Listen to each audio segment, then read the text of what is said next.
overwhelming na vote naman natin, nakakataba ng puso kasi nung unang beses ako tumakbo na Vice Mayor, 8,000 yun pagitan ng kalaban ko noon. Tapos ngayon, naging 10,000. So, pinapakita lang na yung mga tao, alam nila yun na nagawa na natin at pwede pa natin na gawin para sa kinakabuti ng syudad natin. Sir, Limang Pariñas po ang nanalo sa lokal at pareho yung matataas yung boto, sir. Ibig sabihin, meron talaga sabik yung mga taga-Ilocos Norte.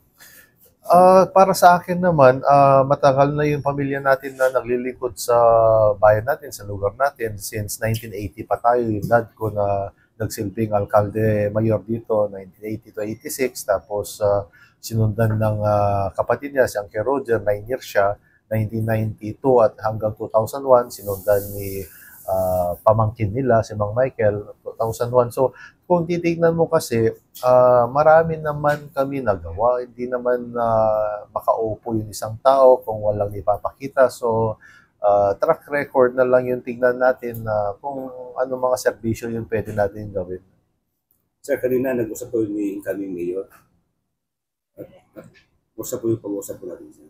Maganda naman kasi ever since naman na umupo tayo bilang paglilingkod sa bayan natin, isa lang naman yung gusto natin kung paano natin ayusin at pagandahin pa.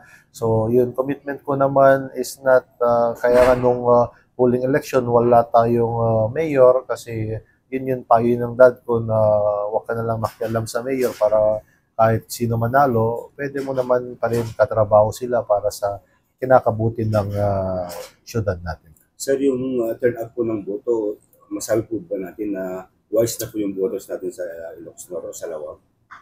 Wise in a way na nakikita naman nila kung sino yung nagpe-perform. Mahirap naman kasi kung sasalaatin ko, kung